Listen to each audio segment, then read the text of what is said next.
Perfecto. Ahí está. Bueno, buenas tardes a toda la gente que está conectada y conectándose.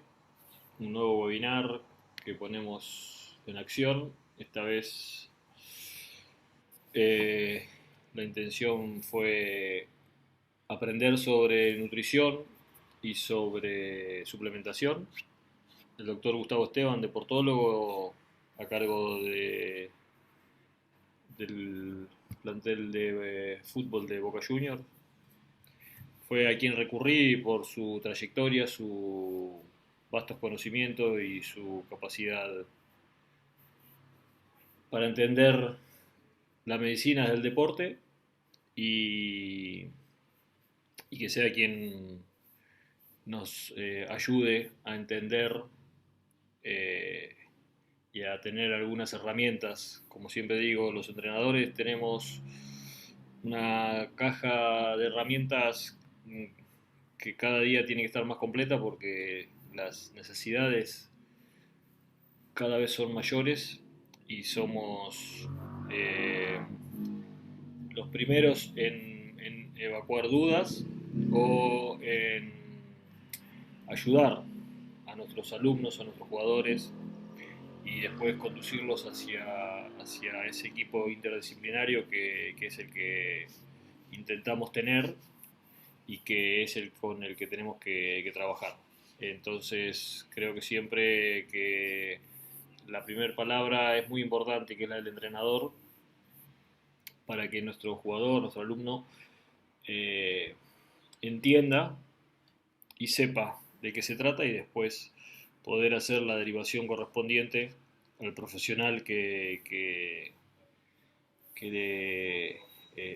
quien sabe a ciencia cierta, ¿sí? Ya sea en este caso por el tema nutricional o por el tema psicológico o cualquier otra actividad que necesite un especialista. Así que el gusto y el placer de sumarlo al doctor Gustavo Esteban acá a estas actividades que hacemos de capacitación.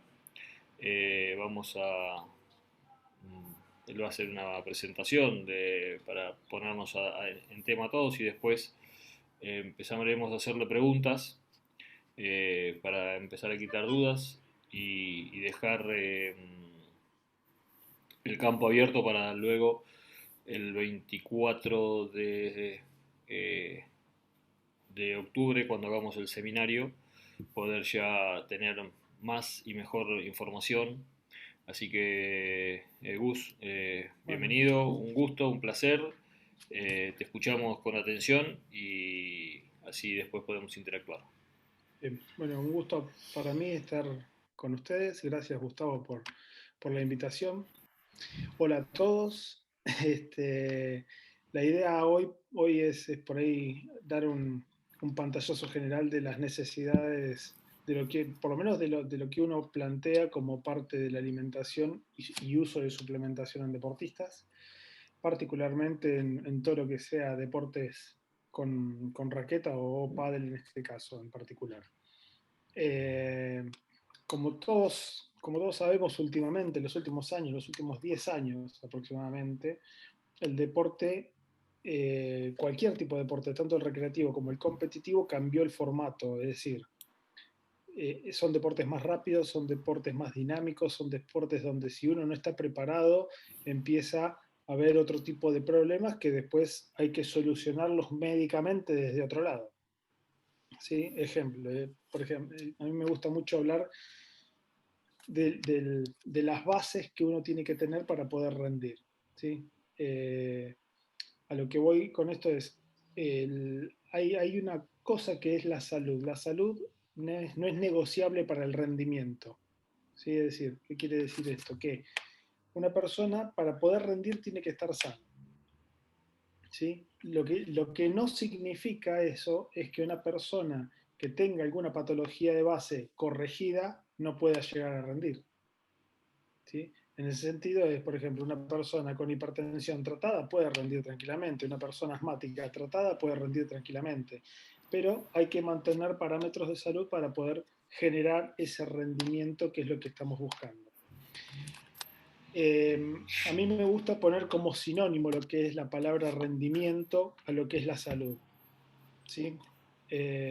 No voy en contra de la Organización Mundial de la Salud, a pesar de que últimamente dio definiciones que no son muy buenas, pero eh, la definición de salud de la Organización Mundial de la Salud queda en el deporte un poco de costado, ¿sí? Queda como incompleta.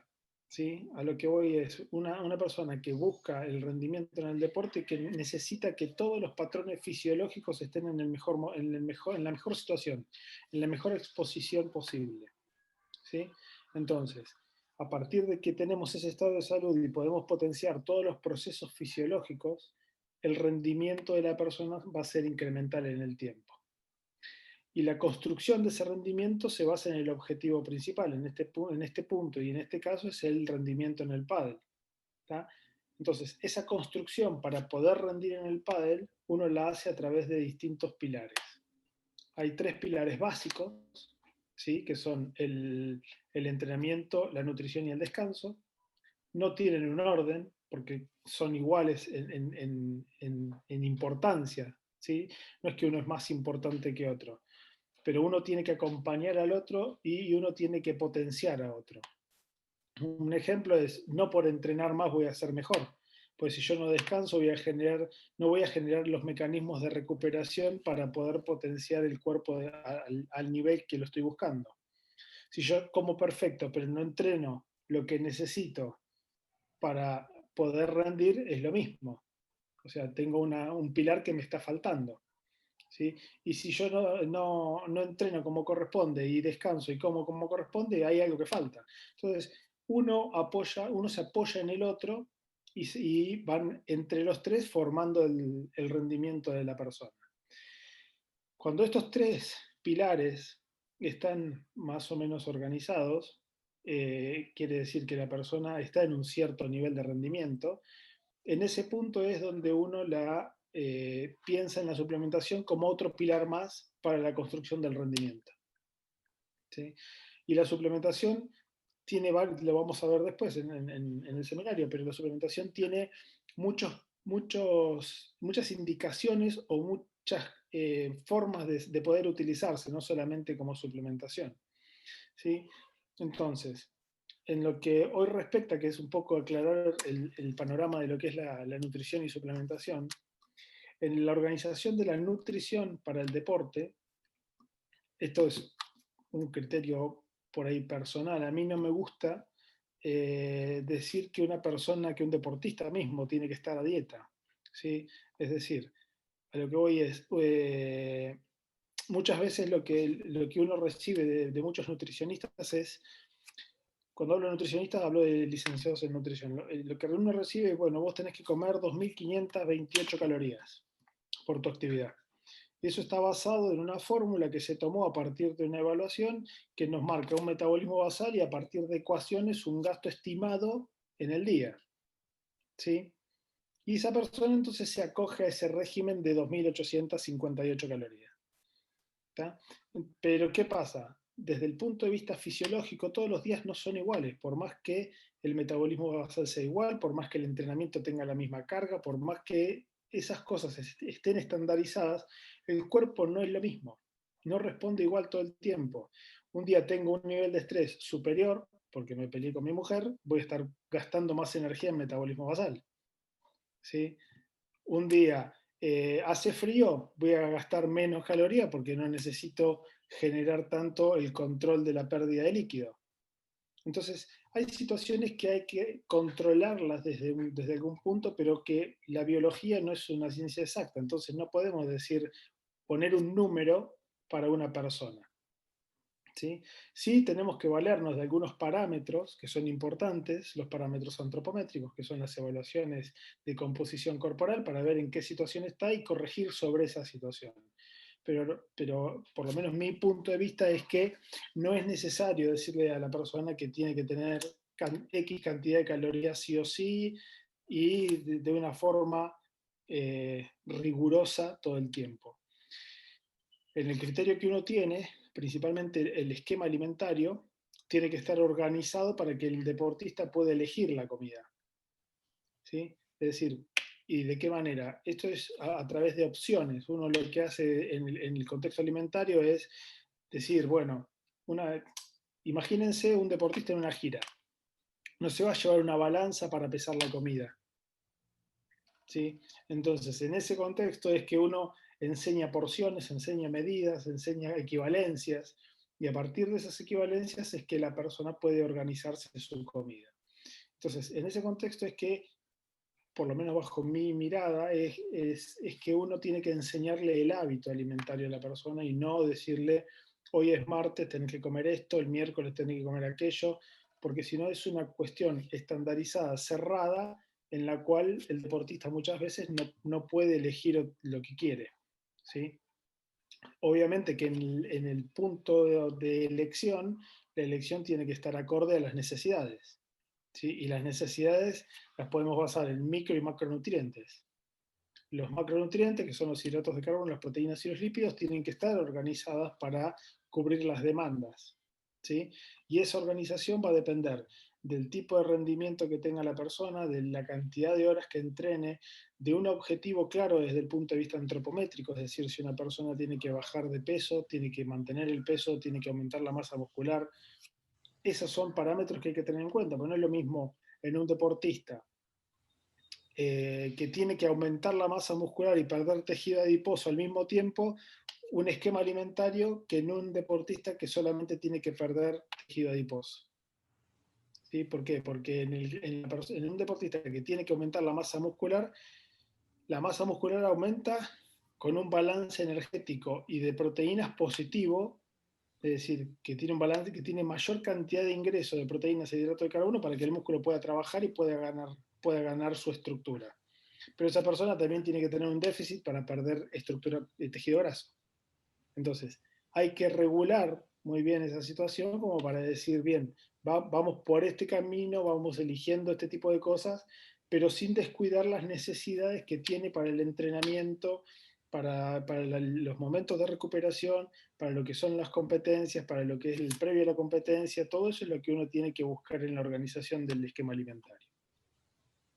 Entonces, en ese contexto es que, si bien hay ya hay como un establecido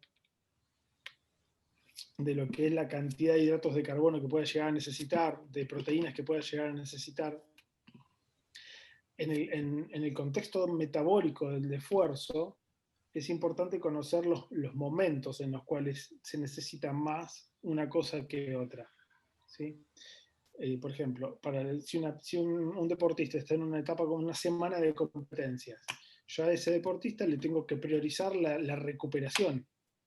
No tengo que priorizar la situación antropométrica. Es decir, supónganse en el macro de esa persona tenía que bajar tejido adiposo, ¿sí? Y venía con un balance energético negativo, perdiendo peso del tejido adiposo de forma sistemática, pero entra en competencia. La competencia no me va a generar una ventana como para que se pueda trabajar tanto en la pérdida de tejido adiposo, porque el deportista va a estar atado a la competencia, no tiene un patrón de entrenamiento fijo como es, por ejemplo, 1 hora y media, 2 horas de entrenamiento por día. Un partido te puede durar 1 hora y media, te puede durar 2, te puede durar 3.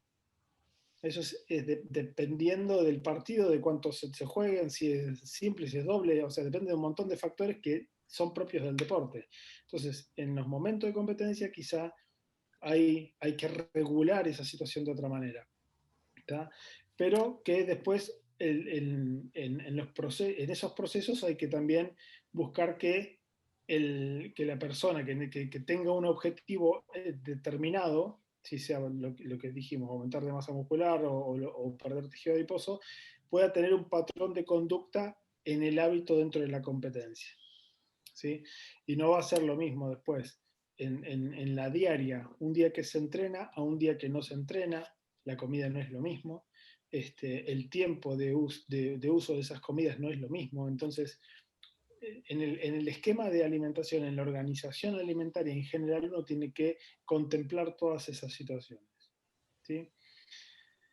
Entonces, ahora bien, sabiendo ese esquema general de lo que hace al deporte, lo que tenemos que ver es, primero, la evaluación de la persona. Es decir, al profe le va a servir muchísimo saber en qué situación antropométrica está, qué objetivo ponerle aparte de mejorar el rendimiento. ¿Sí? Y eso se hace con una evaluación antropométrica. Hay muchos métodos de evaluación antropométrica. Lo que tienen que saber en este contexto de hoy es que la antropometría que se realice un deportista o una persona tiene que repetir siempre la misma persona y el mismo método antropométrico. Porque si yo, por ejemplo, hay muchos métodos. Ejemplo, uno puede ser bioimpedancia, otro pueden ser los pliegues, otro puede ser ecografía. Hay muchos métodos diferentes. Los porcentajes que cada uno de los métodos me da son diferentes entre los métodos. Entonces, yo no me puedo hoy evaluar con bioimpedancia y mañana hacer pliegues y decir, no, pero me cambió el porcentaje de grasa, porque son dos métodos diferentes con fórmulas diferentes. Entonces, dentro de lo que es el trabajo del profe, es guiarlo en ese contexto. ¿Sí? Que elija, cuando elija una persona que lo asesore desde el punto de vista nutricional, es que confíe en esa persona y que siga la metodología de esa persona. ¿Sí? Y el trabajo ahí es, para mí, interdisciplinario siempre. Es decir, tiene que haber un contacto entre profe, nutricionista, médico, terapeuta, kinesiólogo, todo eso tiene que estar siempre en contacto. Entonces, en este criterio es seguir una vía. Y después lo mismo es, ¿por qué la persona lo mismo? Es decir, yo puedo seguir un método, pero si yo uso un método y cambio la persona ante el mismo método, también puede haber variables. ¿Sí? Entonces, en primera instancia, cuando uno sabe que el deportista va por un camino, es que el deportista elija una persona y trate de quedarse ahí para no tener tantos criterios diferentes y formas diferentes que le cambien la planificación al profe de forma sistemática. Entonces, a partir de tener esta evaluación y de saber bien cuánto es, cuál es el objetivo, aparte del rendimiento deportivo para la preparación física, ¿sí? Se establece el mantenimiento del peso corporal con la composición corporal que tiene, porque tiene una buena composición corporal o no, si la persona necesita o no ganar masa muscular y si la persona necesita o no perder tejido adiposo. Entonces, en este contexto general es donde uno establece el esquema alimentario. ¿Sí? El esquema alimentario, entonces, sí, a partir de esto lo tenemos dividido en micro y macronutrientes. Habitualmente, cuando la alimentación está desde los macronutrientes, que son las proteínas, los lípidos y los hidratos de carbono, cubierta en todos los aspectos, los micronutrientes habitualmente lo están. ¿Sí? ¿Por qué? Porque los hidratos de carbono uno los obtiene desde lo que son las frutas, desde lo que son hortalizas, desde lo que son las verduras. ¿Sí? Entonces, la distribución de todos esos alimentos aportan los micronutrientes necesarios para el rendimiento deportivo, o el rendimiento individual en este caso. Entonces, tener bien organizado el esquema alimentario, que sea variado, que sea de distintos componentes, que tenga la cantidad necesaria en los momentos indicados de acuerdo a la planificación, esa situación va a hacer que la alimentación aporte y mantenga un nivel de rendimiento diferente en la persona. ¿Sí? Es decir, va a recuperarse de una manera más fácil, va a rendir mejor en un entrenamiento, va a poder mejorar su sistema de entrenamiento, sus valencias que se utilizan más para ese entrenamiento. Dentro de lo que es la organización alimentaria también es importante tener en cuenta horarios. ¿Sí? Mucha gente no tiene tantos horarios como para poder hacer una organización adecuada de su alimentación. Entonces, en ese contexto, una persona que trabaja supónganse 8 horas por día, donde no tiene un tiempo para una ingesta alimentaria. En ese contexto, lo que uno puede usar para cubrir esa demanda que va a tener del cuerpo es un suplemento. Entonces ahí ya tenemos un objetivo de uso de suplementos. Así que puede ser la compensación o el reemplazo de una comida cuando no tengo la disponibilidad de hacerla. Entonces, en ese contexto yo manejo una regularidad alimentaria. No le sirve a un deportista comer a la mañana, después al mediodía y después a las 6, 7 de la tarde cuando terminó toda la actividad. Uno tiene que organizar bien el aporte porque de ese aporte depende la calidad de glucosa que tiene para el entrenamiento, los depósitos de glucógeno muscular, la cantidad de proteínas que va a tener para la síntesis de proteínas musculares y mejorar los objetivos desde el punto de vista muscular. Entonces, la organización alimentaria tiene que cubrir esas bases. ¿Sí? Y después hay una situación particular que no la dije, pero es previa a todo esto, que dentro de lo que es la evaluación inicial, muchas veces es importante, yo diría que en casi todas las personas es importante, hacer un examen de laboratorio previo. El examen de laboratorio previo me permite dosificar y buscar carencias o excesos de vitaminas, de minerales o de alguna situación que pueda complicar el rendimiento de cualquier deportista. Entonces, un laboratorio, la evaluación inicial, la parte cardiovascular sirve como para saber en qué punto está el profe, para entrenarlo tranquilo sin que tenga un problema a la hora de poder planificar. ¿Sí? Entonces, eso es en general como uno tiene que organizar el esquema alimentario. Después, ya lo que viene para adelante, una vez que uno tiene el macro organizado, pueden ser estrategias y son metodologías y estrategias para los momentos de competencia o para los objetivos en particular. ¿Sí? En este punto de los objetivos en particular, ustedes están viendo actualmente que hay mucha oferta, o se está nombrando mucho lo que es la dieta keto, el ayuno intermitente, todo ese tipo de cosas dentro de lo que son los esquemas de alimentación. Esas situaciones, desde el punto de vista del rendimiento en particular, uno lo tiene que tomar como una estrategia en particular, no lo tiene que tomar como un formato de alimentación. No es un esquema alimentario, una dieta keto. Una dieta keto no la puedes dar eternamente en una persona porque generas un proceso catabólico a nivel muscular, generas un proceso de merma en el rendimiento deportivo.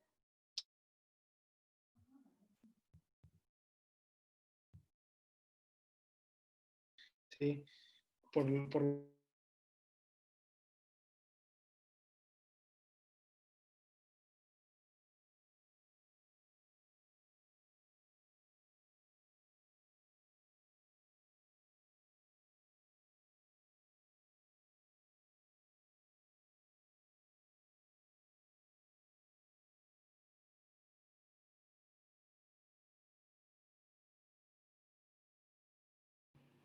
Gus, no sé si se te desconectó. Sí, lo perdimos, ¿no? Sí. Bueno, ya se va a volver a conectar. Eh, Mientras se vuelve a unir el doc, si quieren si tienen preguntas que quieren hacer, vayan pasándolas por el chat, así cuando termina él de hablar, se las empiezo a leer y me gustaría sobre todo que, bueno, que acá veo muchos de los entrenadores que trabajamos juntos en otras capacitaciones, que me pregunten en función de sus alumnos, ¿sí? De todos ustedes de muchos de ustedes que hacen eh, pádel a nivel amateur y que es a veces la parte más difícil para poder sugerir a nuestros alumnos el tema de la alimentación, ¿sí? Ahí está. Que ustedes hagan esas preguntas para que sacar esas dudas, ¿sí? Se había cortado internet, perdón.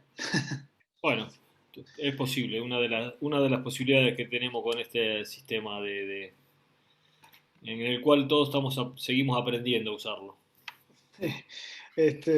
Bueno, estábamos en el contexto final de lo que es la organización en general. ¿Sí? Y después habíamos, creo que hasta el punto de lo que es la parte competitiva, creo que hasta ahí más o menos llegamos, es donde uno tiene que empezar a ver la forma de organizar el esquema alimentario y de suplementación para los días previos, para el intracompetencia y para el postcompetencia, ¿sí? Sabiendo principalmente que en los periodos postcompetitivos el principal objetivo es recuperar lo más rápido posible a esa persona, ¿sí? Porque sabemos que juega al otro día o o día por medio. Entonces, en ese contexto, si yo no llego a recuperarlo bien, es que puedo generarle un proceso de pérdida de adaptaciones y a largo plazo, no a largo plazo, sino durante la competencia, una merma en su rendimiento, ¿sí?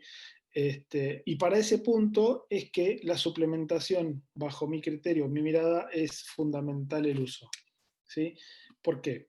Porque hay situaciones que hay que entenderlas desde la biología. O sea, hoy lo que uno ve desde la nutrición es que todo el mundo habla de que la nutrición alcanza para todo.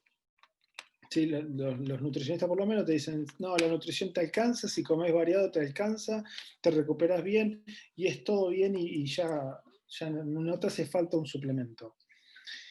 Pero entender la biología y los mecanismos celulares por los cuales ocurren los inicios de muchos procesos de recuperación es entender que la suplementación te ayuda y te potencia la recuperación, ¿sí? Por ejemplo, terminado el entrenamiento o mismo el proceso de competencia, el músculo, por los estados de tensión constante que tuvo, va a tener ruptura por la tensión misma muscular. Es decir, hay en en el esfuerzo hay un estrés metabólico, un daño muscular y una tensión mecánica. Las tres cosas producen generalmente ruptura de fibras musculares, de membranas, de un montón de situaciones que alteran el metabolismo muscular, ¿sí? Entonces, hay procesos de recuperación, sobre todo lo que hace a la recuperación del tejido muscular posterior al daño muscular, ¿sí? Que la tensión muscular genera un daño muscular. Hay procesos que ocurren, que estimulan la propia recuperación muscular durante los primeros 15 a 30 minutos. Después de ese tiempo no quiere decir que no se recupere, sino que esos procesos dejaron de estar tan vigentes, ¿sí? Entonces, la suplementación lo que hace es acelerar el proceso de recuperación. ¿Por qué? Porque está disponible mucho más rápido que la alimentación. Un suplemento está disponible a los 20-30 minutos, mientras que la alimentación tiene que pasar por el proceso de digestión y a partir de ahí, una vez que se absorbe a la hora y media, empieza a llegar a los lugares de uso. Es decir, esos procesos celulares que inician un proceso de recuperación son dejados de lado. Lo mismo que se habla de, que es lo que por ahí en el entrenamiento, los que son entrenadores, vieron que lo que es la ventana anabólica, es decir, terminó el proceso de entrenamiento y durante aproximadamente 2 horas, el cuerpo está hormonalmente receptivo de muchos nutrientes o de muchos sustratos para poder generar esa recuperación, ¿sí? Lo que pasa acá es que se potencian los efectos de recuperación y de absorción de nutrientes. No quiere decir que después no pase. Sí sigue pasando, durante aproximadamente más de 20, entre 12 y 24 horas sigue pasando el proceso de recuperación, pero no a la intensidad que ocurre inmediatamente después de los entrenamientos. Entonces, en ese punto es donde hay que entender la suplementación desde otro lado, ¿sí? Y no una suplementación diciendo, no, toma proteínas porque sí, porque está bien y porque te hace bien. Yo creo que la suplementación tiene un fundamento. Habitualmente estamos acostumbrados a escuchar que la suplementación que se conoce son dos nada más, ¿sí? Que es la proteína y la creatina y listo, se paró el mundo con la suplementación. Y la realidad es que hay hoy el Instituto Australiano del Deporte divide a la suplementación nutricional en 4 grupos distintos, ¿sí? Y dentro de los 2 primeros grupos, que después lo vamos a ver en el seminario, que son los que tienen más o menos mayor aval científico, tenemos más de 20 compuestos, más de 20 suplementos, y habitualmente se conocen dos o se usan dos, ¿sí? En el contexto general de la nutrición deportiva, digo, ¿eh? Ahora, quien realmente entiende la suplementación sí usa muchos más suplementos. Hay mucho desde el lado biológico que hay que entender lo que es el proceso ese. Entonces, a grandes rasgos, uno plantea que el rendimiento deportivo, en este caso en el pádel, lo vamos a basar en 4 pilares. Particularmente, esta es una visión personal. Antes, cuando la basábamos en el entrenamiento, en el descanso y en la alimentación, eran los 3 pilares básicos del rendimiento, pero yo le agrego la suplementación que creo que en el rendimiento humano es parte del cuidado de la salud de la persona y de mejorar el rendimiento. Quien fue deportista o quien es deportista y tomó un suplemento bien administrado, cuando no lo toma se da cuenta que algo le falta. ¿Sí? Y eso es así una sensación subjetiva que no es cuantificable, ¿sí? No está en los trabajos de investigación. Pero el que tomó un suplemento con un rendimiento deportivo, con un entrenamiento de alta intensidad, cuando no lo tiene se dio cuenta que algo le faltó. ¿Sí? Así que este es el contexto general de lo que más o menos hoy le queríamos decir con Gustavo. Bien, espectacular. Mientras hablabas, yo sigo reforzando conceptos que son los que trabajamos siempre, ¿no? Y me encanta, eh, a mí me encanta la palabra proceso. Eh, el- y hablamos siempre, ¿no? Que entrenar es generar proceso. Eh, y creo que con la alimentación pasa exactamente lo mismo, ¿no? Hoy estaba escuchando a mi maestro formador, Horacio Anselmi, en una de sus charlas, que siempre algo de él escucho, y hablaba de un poco lo que vos decías, ¿no? El tema de enseñar a alimentarse, ¿no? Para no caer siempre en la palabra de la dieta. Y él lo hablaba con el tema de las madres, en que el consejo que le da a las madres es que sobre el tema de las proteínas, ¿no? Y en el mundo del deporte, y el pádel no, obviamente que no escapa, el tema de la pasta es algo como que el deportista tiene que comer pasta, ¿no? Para recuperarse. Y se olvidan de las proteínas, que nosotros Sí. tanto las necesitamos, ¿no? Nosotros, digo, los preparadores físicos que trabajamos la fuerza y que constantemente estamos movilizando cargas y necesitamos esas proteínas. Eh, ¿Cómo? A ver, la pregunta es, sin duda que hay una cuestión, en el caso del médico, de enseñarle al hijo y a la madre, ¿sí? ¿Cuál es el camino de la alimentación? Para salir sobre todo con estos conceptos, ¿no? Que antes de ir a jugar es muy común escuchar que se comen un plato de fideos, Sí. ¿sí? Eh, entonces, estos son los conceptos que a mí me gusta, ¿sí? Claro. Que los entrenadores empiecen a manejar para sacar estos tabúes, ¿no? Que hasta pareciera como que es religión comer un plato de fideos antes de ir a competir. Mira, en ese concepto, a mí también me gusta decir que por eso yo no hablo de dietas, porque el cuerpo no te dice, mirá que hoy es miércoles y tenés que comer esto. El Correcto. cuerpo es un continuo energético. Entonces, en el continuo energético está el uso de proteínas, el uso de hidratos de carbono y el uso de lípidos. Obviamente que lo que hay que hacer es priorizar uno sobre otro de acuerdo a la demanda que vaya a tener esa persona. Pero no es decir, no, hoy es martes, no te toca comer lechuga, porque el cuerpo no sabe que es martes, el cuerpo sabe que es un día más, que es de día, porque el cuerpo entiende de ritmos circadianos, porque entiende la luz del sol, de la noche, entiende esas cosas, no entiende de calendario de 31 de octubre, entiende de otra cosa. Entonces, en ese contexto es un poco lo que decís vos, decir, la organización alimentaria tiene que contener todo. El tema es, yo no le voy a dar un pedazo de carne roja a un pibe antes del entrenamiento porque la digestión de la carne roja es muy, muy lenta. Entonces, en el medio del partido va a estar digiriendo la carne y por ahí le cae mal, ¿sí? Pero las proteínas las tiene que tener, porque el aporte proteico es importante también para no consumir el mismo músculo durante el esfuerzo. ¿Sí? Entonces, eso es un poco lo que también vamos a ver es en el timing que se dice hoy alimentario. ¿En qué momento en la competencia me conviene o en el entrenamiento me conviene tener más proteínas, menos proteínas? Es parte de los objetivos y de las necesidades de cada uno.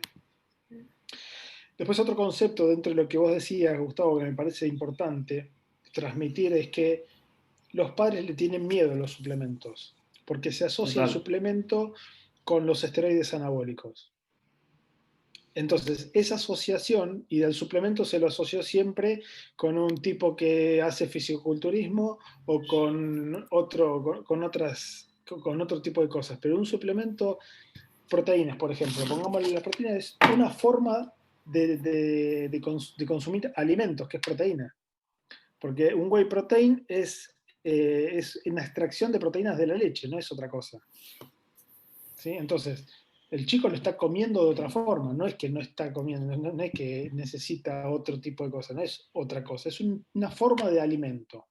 Yo la puedo dar o no dar de acuerdo a un montón de situaciones, no es solamente como suplemento. Por ejemplo, en Boca, ¿qué pasa? Hay chicos que yo sé que tienen una situación personal de mucha carencia alimentaria. Un suplemento yo se los doy en la merienda, pero me aseguro que tiene 25 gramos de proteína en la leche. Y es nada más que eso, no le está generando un problema. ¿Sí? Después hay mucho mito también en por ejemplo, en la cantidad de proteínas que uno consume. Te dicen, no, que si consumís más de 2 gramos por kilo te va a hacer mal a los riñones, te va a hacer mal al hígado. La verdad es que al día de hoy hay trabajos en personas con función renal normal que han consumido 3 gramos o más de proteína durante largo tiempo estamos hablando más de un año de consumo constante de esa situación, no han tenido un problema renal. Es decir, ¿qué marca como conclusión eso? Que no hay, en una función renal normal, no se sobrecarga el riñón por el consumo de proteínas. Hay otras formas de eliminación que tiene el cuerpo, no hay que siempre van solamente al riñón. La proteína se elimina de muchas formas, no solamente por vía renal. ¿Sí? Ahora, y esto hace a la necesidad que uno tiene de saber cómo está la persona. Por eso el laboratorio previo, es decir, yo con el laboratorio sé cómo está la persona de creatinina, urea, si filtra bien el riñón, si tiene una función renal normal o no.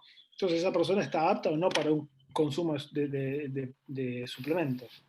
Y ahí es donde se falla en esta historia. ¿Sí? ¿Por qué se falla? Porque los da el dueño del gimnasio que tiene la venta del suplemento, te lo da, o porque es venta libre, como no tiene un problema de venta, lo vende cualquiera y te dice, no, consumí 2 potes de esto por mes y ya está bien.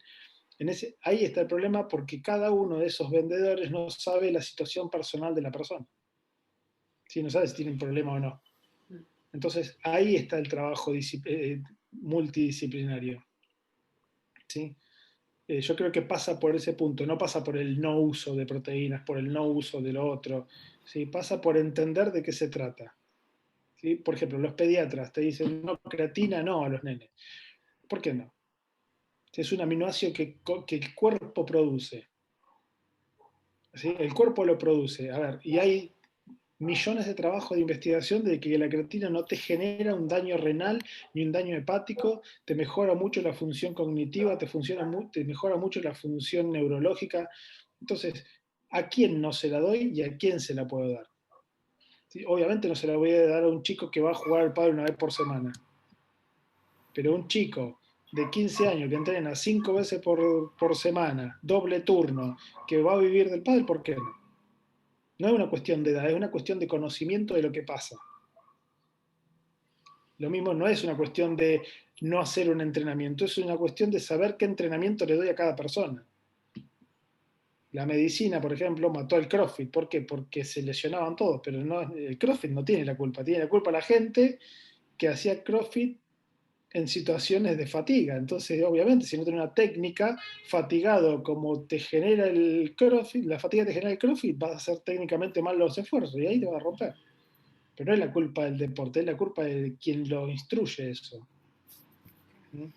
Totalmente. En el pádel pasaba exactamente lo mismo, ¿no? Que el pádel te rompía y en realidad en el momento de gloria del pádel la gente se rompía porque salía a jugar al pádel sin ningún Mm. tipo de preparación previa, simplemente porque era el deporte de moda, es un deporte muy divertido y que cualquiera lo puede jugar y pasarla bien. Y pasaba eso, ¿no? Me acuerdo siempre de Horacio Anselmi que decía las culpas no son de las pesas, sino de los burros que dosifican las pesas. Es Claro, tal cual.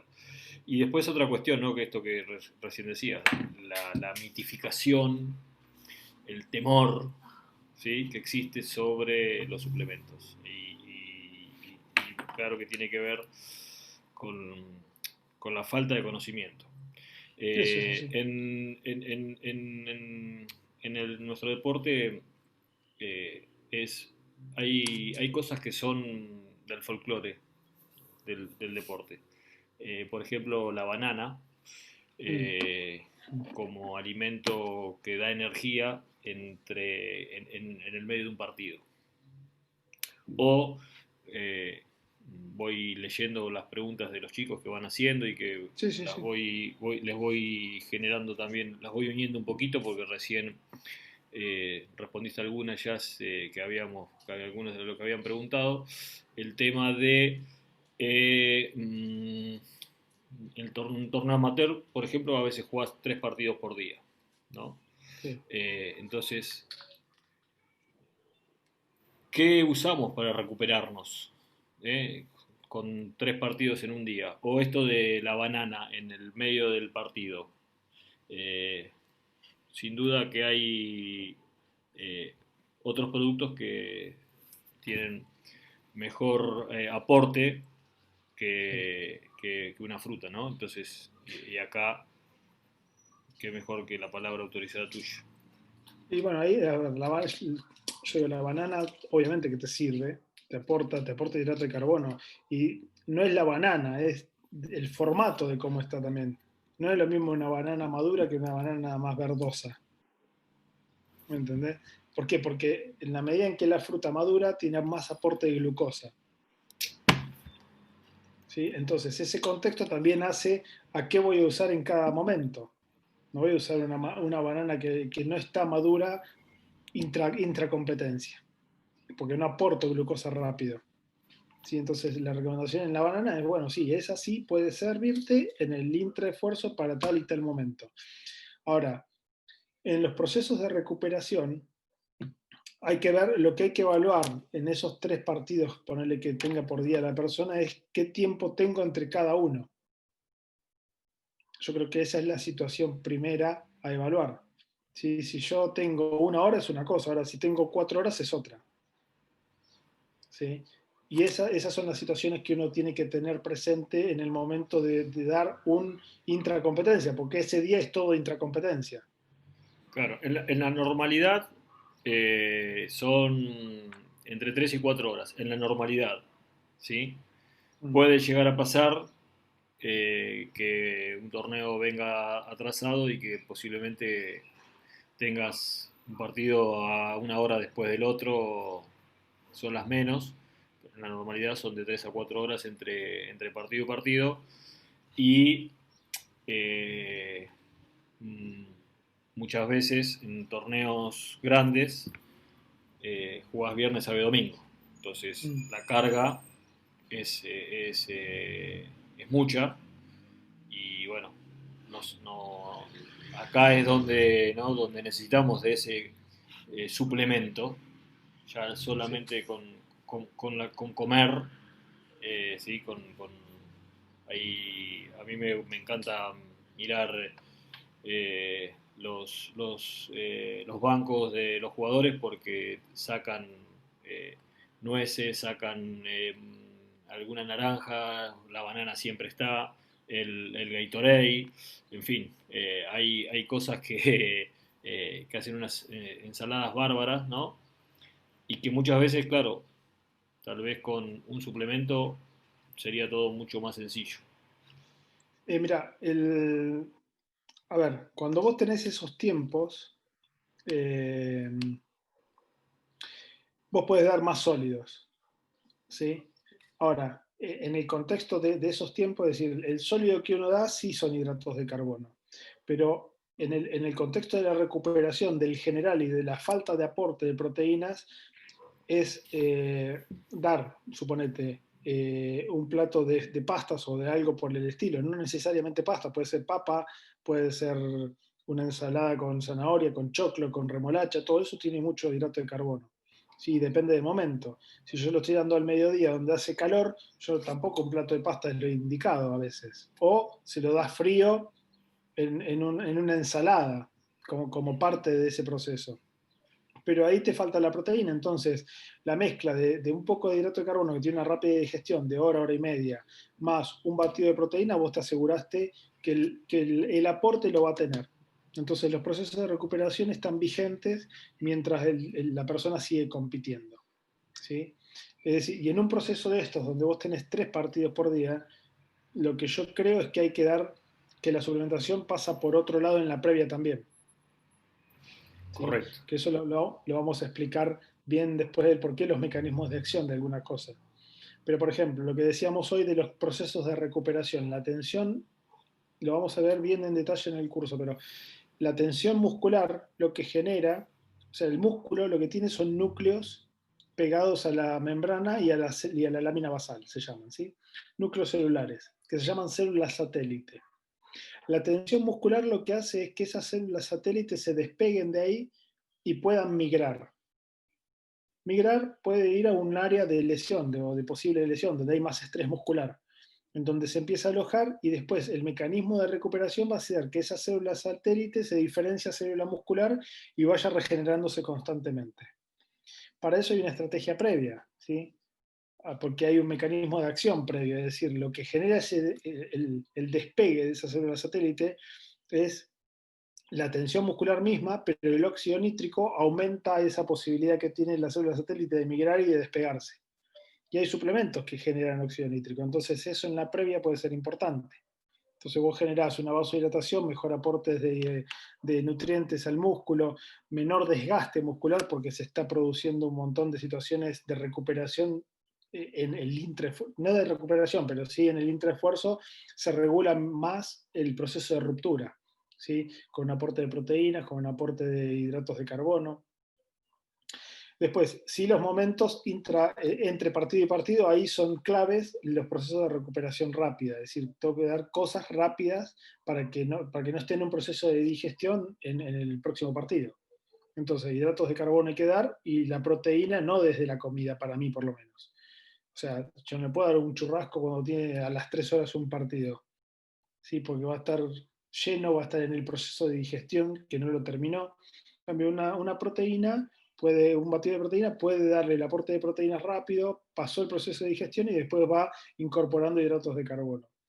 Y una cosa que no puede pasarle en la competencia a cualquier deportista de esto es la pérdida de la hidratación. Entonces el control de la hidratación es fundamental para evitar una lesión o una fatiga o mayor desgaste y pérdida del rendimiento, ¿sí? Y eso hay formas prácticas de saber en qué situación está cada uno, ¿sí?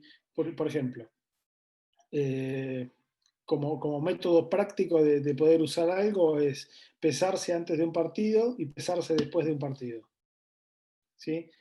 La pérdida que tuvo, ¿sí? Es multiplicado 1.5 la cantidad de líquido que tiene que recuperar antes del próximo partido. Entonces ya ahí me aseguro que por lo menos mantengo la hidratación y no se está deshidratando la persona, ¿sí? Pero la hidratación va a ser el primer, sobre todo en verano, va a ser el primer punto de pérdida de rendimiento. Entonces, yo creo que esas son las cosas que hay que manejar en esos días en particular. La ingesta previa, qué cosas previas, en el durante, cómo mantengo la hidratación, cuáles son las estrategias que puedo mantener para mantener la hidratación, y después del partido es cómo me rehidrato rápido para el próximo partido. Excelente. Bien, leo algunas preguntitas que Sí. no he hecho acá. A ver, dice Lucas, dice, ¿es posible aumentar masa muscular estando en un déficit calórico o sí se debe estar en un superávit calórico para lograr aumentar la masa muscular? La masa muscular la tenés que aumenta principalmente con un superávit proteico, aparte de calórico. Sí, lo que hay para que vayan pasando una cosa con otra, por ahí son estrategias. ¿Sí? Es decir, el aporte proteico no lo tengo que no tener si yo tengo que ganar masa muscular. Después, para la pérdida de tejido adiposo, puedo generar un déficit energético. ¿Sí? Al final del día, no lo puedo generar para el esfuerzo. A lo que voy es, yo entreno 2 veces por día, no puedo generar un déficit calórico para el entrenamiento, para ninguno de los dos entrenamientos, pero puedo generar un déficit calórico a la noche. En ese contexto me va a ayudar a perder grasa, pero con el aporte de energía durante la actividad para mantener y mejorar la estructura muscular. Bien, perfecto. Tengo acá dos preguntitas. Una dice, el pepinillo dice si es verdad que sirve para quitar calambres. Y también si sabes, si puedes explicar sobre los caldos de huesos, ¿para qué sirven? El pepinillo más que nada por la hidratación, es todo líquido. Entonces te hidrata y ahí sí evitas calambre. Porque uno de los primeros síntomas de aparición de los calambres, primeros causas, perdón, de aparición de calambre es la deshidratación. Un pepinillo es casi el 90% de agua. Entonces no generás con un pepinillo, lo que no generás es eh, distensión gástrica. ¿Por qué? Porque el volumen del pepinillo no es tan grande como 200 mililitros de agua, porque es una cosa que se tiene que empezar a digerir. Como es agua, se digiere, es como que se va disolviendo de a poco en el estómago. Entonces ahí aporta agua. Y el caldo de hueso, yo supongo que lo hacen por el colágeno que pueda llegar a tener. Este, pero la realidad del colágeno es que no hay algún trabajo que te diga que el colágeno se absorba de tal manera y que pueda llegar a las articulaciones, ni que te aumente la síntesis de colágeno, el uso del colágeno. Así que yo sobre el colágeno todavía no hay nada que te diga que sirve. ¿Sí? Incluso las mismas, hay muchos medicamentos que se usan en traumatología que tienen colágeno o precursores del colágeno, como condroitin sulfato u otro más, que eso está puesto, pero no hay nada demostrado de que te diga que llega al hueso como para cumplir su función. Bien. Brian te pregunta, ¿qué proteína recomendás? Depende del momento, porque no es lo mismo, a ver, hay distintos tipos de proteína. Lo que hay que evaluar de la proteína es primero el valor biológico que tiene la proteína. Si el valor biológico es la capacidad que tiene la proteína de usar, la capacidad que tiene el cuerpo de usar la proteína que ingiero. ¿Sí? Un ejemplo es, por ejemplo, yo consumo 10 gramos de proteína y elimino uno, eso quiere decir que esa proteína tiene un alto valor biológico. Yo lo usé mucho de lo que consumí. Ahora, si yo consumo 10 gramos de otra proteína y elimino 5, esa proteína no tiene un alto valor biológico. ¿Sí? Porque estoy eliminando mucho, el cuerpo no usa mucho de lo que estoy consumiendo. Y en este contexto hay que dividir a las proteínas en proteínas de origen animal y proteínas de origen vegetal. Las proteínas de origen animal siempre tienen mejor valor biológico que las proteínas de origen vegetal. ¿Sí? Lo que quiero decir con esto no quiero decir con esto es que una persona que sea vegana no va a tener el aporte de proteínas que necesita, sí lo va a tener, pero para tener la cantidad de proteínas que tiene una persona omnívora necesita mucha más cantidad de alimento. Entonces hay que ver bien el contexto en el que se le da a esa persona, o bien por el uso de suplementos, o en el caso del fundamentalismo de la gente que optó por el veganismo, es cómo se le cubre esa demanda proteica. ¿Sí? Eh, a ver, yo no estoy en contra de la filosofía de cada persona. Yo hablo de biología. Biológicamente, una proteína es una cosa y otra proteína es otra. Si yo elegí no comer proteína animal porque no me gusta que maten a los animales, es una cuestión filosófica, no biológica. Y esa cuestión no es discutible. ¿Sí? Pero sí lo otro, el valor biológico de las proteínas está descrito, no lo describo yo, está totalmente descrito. Las proteínas de origen vegetal tienen todos los aminoácidos, pero la cantidad que hay que consumir para cubrir las necesidades es muchísimo mayor. ¿Sí? Hay otra situación que pasa en veganos o vegetarianos, es que tienen otro tipo de carencias. Por ejemplo, un vegano no tiene aporte de creatina, solamente tiene la que sintetiza, pero no tiene aporte. El aporte es a través de la carne. Hay otro suplemento que se llama betalanina. La betalanina es un suplemento que es lo mismo, no se da si no se consume carne. Entonces, una persona que es vegana tiene carencia de ese aminoácido. ¿Sí? Entonces, son cuestiones a tener presentes y en forma particular para ver a quién le doy y qué le doy. Buenísimo, excelente. Eh, para ir cerrando y que recién hablabas del tema de la hidratación, ¿no? Yo tuve la suerte de trabajar bastante tiempo en sus inicios y con Agustín Gómez y Lingo, y era un jugador, o es un jugador que pierde muchísimo líquido, y hasta que pudo resolver su, su reposición de líquido, por momentos la pasaba muy mal. Tal es así que hasta ha llegado a descompensarse en algún torneo, ¿no? Y qué bueno esta fórmula que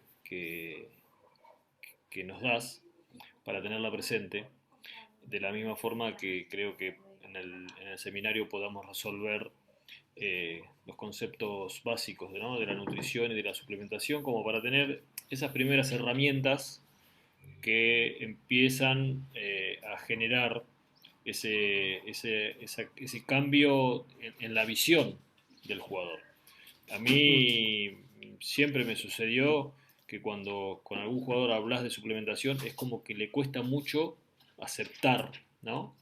Que tiene que ayudar a su recuperación con la suplementación, porque siempre lo entendí como lo planteaste vos, ¿no? Que son las cuatro patas de la mesa que construimos. ¿Y por qué? Porque cada vez necesitamos mayor intensidad y mayores horas de vuelo al momento de entrenar, y ya no alcanza con comer bien para poder estar al 100%. Y no solamente para rendir, sino para tener salud deportiva, que es lo que nos interesa a los entrenadores para poder hacer el proceso y para que el jugador venga a entrenar todos los días y podamos generar, ¿no? Ese trabajo que, que, eh, que necesitamos. Entonces, creo que en el seminario va a ser importante poder tener estas pequeñas herramientas que nos ayuden a, eh, desde la construcción teórica, ¿sí? Sin caer en la dosificación práctica, ¿no? De tomate una proteína y ya está, pero sí tener la construcción teórica para poder aconsejar y poder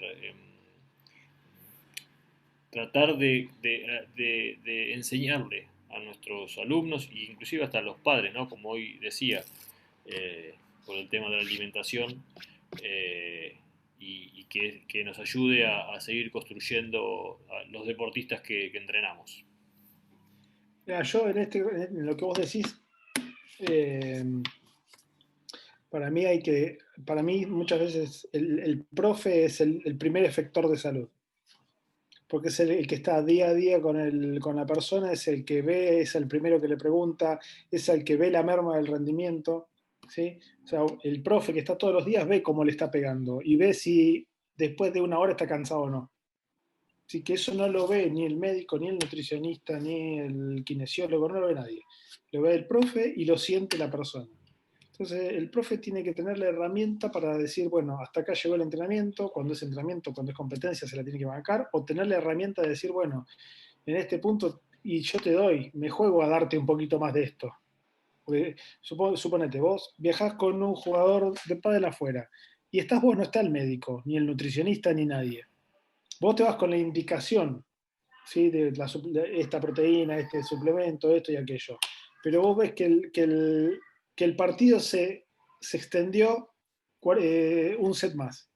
Un set más está hablando de a veces media hora. Entonces, media hora más, bueno, listo. Yo me juego a darle este suplemento en este punto, no le voy a hacer mal y le estoy evitando una fatiga peor. ¿Sí? Pero esas herramientas las tiene que entender, las tiene que conocer el profe. Con la indicación, ¿sí? Pero con una herramienta que es lógica y salvo Nadal, salvo esa gente que tiene todo el equipo trabajando para ellos, en ese momento, una persona que si bien es profesional del deporte, no tiene esa estructura y no lo puede hacer. Totalmente, totalmente. Coincido mil por mil, Gus, porque eh, eh, los que nos gusta y nos apasiona el deporte, imagino que muchos de los chicos que están acá y algunas de las chicas, eh, seguramente que eh, se habrán recordado las botellitas que le bajan a los tenistas ahora que jugó Roland Garros. Eh, y esta situación, ¿no? Que el jugador de pádel a veces viajamos a un torneo y lógicamente eh, a Gata puede ir el entrenador. Y ahí es donde el entrenador, por eso yo digo que tenemos que capacitarnos y aprender un poquito de cada cosa, porque somos los que, después de los padres, somos para los que entrenamos menores, después de los padres. Y para los que no entrenamos menores, somos los que más tiempo pasamos con el deportista. Y muchas veces tenemos que resolver estas situaciones, ¿no? Por eso la necesidad de saber y tener estos conceptos claros, ¿sí? Si se extendió el partido, si le tengo que dar un BCA, si le tengo que dar una proteína, si le tengo que dar una glutamina. Estas herramientas son las que nosotros necesitamos y que creo que el seminario nos va a ayudar a poder comprender mejor. Sí, sí, yo creo lo mismo. Para mí la suplementación, por eso te digo, yo soy muy crítico primero de mí mismo y después de lo que veo y escucho. Hoy se habla mucho desde el marketing o desde la venta directa del suplemento, pero cuando vos le preguntás el mecanismo de acción de un suplemento a alguien, por ahí no lo sabe. ¿Me entendés? Entonces, en ese contexto es que uno lo aplica y cuando te dicen, ¿por qué lo pones acá? Y porque hay un fundamento que está abajo de todo eso, que es la base de todo eso, y que te va a servir seguro. Y, y en la suplementación deportiva, en el mejor rendimiento de una persona, ¿sí? Eh, no tener una pérdida del 1% es mejorar el rendimiento. Entonces, esas situaciones, si esa situación es cubierta por un suplemento, ¿por qué no darlo? Una discusión que yo tuve en el club, acalorada, con médicos, con un pediatra y con los nutricionistas. Decían, no, no hay que dar suplementos en inferior, en séptimo, octavo y novena. La pregunta es, ¿por qué no? No, porque los chicos tienen que empezar y aprender a comer. Perfecto. Ahora yo te digo, si yo tengo un pibe que tiene talento, no sabe comer, ¿cuánto tiempo me lleva a mí que aprenda a comer? 2 años, un año, 2 años. Bueno, son 2 años perdidos en su rendimiento. ¿Me entendés? Entonces, si vos en el transcurso de ese desarrollo, vos usás la suplementación con criterio y el pibe en ese interín aprende a comer, le estás mejorando el rendimiento y le estás mejorando los hábitos también. ¿Me entendés? Y le estás cuidando la salud, porque un pibe que no sabe comer y vos no lo suplementás, le estás empeorando la salud en definitiva, porque no está recuperándose como tiene que hacerlo. Entonces, Brillante. en ese punto es como se entendió que la suplementación no tiene un punto de data. Bien, lógicamente no le voy a dar a un nene de 4 años para que trepe un árbol. ¿Sí? Pero un pibe que hace deporte, que entrena un nadador, por ejemplo, que a los 12 años ya empiezan a entrenar todos los días, que cuando están en pretemporada hacen doble turno, se levantan a las 5 de la mañana, entran a la pileta, después a la tarde de vuelta y encima va al colegio. ¿Cómo haces si no lo suplementás? ¿Me No hay entendés? forma que rinda. Es un contexto diferente que hay que entenderlo de otra manera. Sí, sí, sí, no cabe ninguna duda. Bueno, espectacular. Creo que empezamos a desasnarnos en algunos conceptos y no generar duda en otros. Siempre digo lo mismo, la duda es lo que hay que generar para que haya más conocimiento y a partir de ahí es donde seguimos creciendo como profesionales. Gus, te agradezco enormemente el tiempo, le agradezco a todos No, los por que favor. estuvieron presentes, el resto de la gente que no se pudo conectar, les vamos a enviar el video del webinar para que puedan eh, compartirlo, lo mismo que los que estuvieron presentes también, para que lo vuelvan a escuchar. Te vuelvo a agradecer y el 24 de octubre nos encontramos en el seminario para seguir Sí. aprendiendo y bueno, y poder tener estas herramientas, ¿no? Que son útiles para el inicio de este tema tan apasionante que es la nutrición y la suplementación.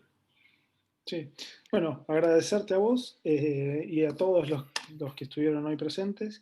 Cualquier duda que tengan ellos, mi Instagram es Gustavo A. Esteban. Si me quieren ahí cualquier pregunta me la hacen por ahí, no tengo problema. Como para evacuar dudas que por ahí le quedaron o no las pudieron exponer ahora. Y les quedará después para cualquier consulta en particular que tengan. Nada, agradecerles y bueno, el 24 estaremos hablando un poco más profundo de todo lo que dijimos hoy. Bueno, gracias a todos, nos vemos la próxima. Gracias siempre por estar y por querer seguir aprendiendo. Un saludo a todos, que sigan bien, Gracias. cuídense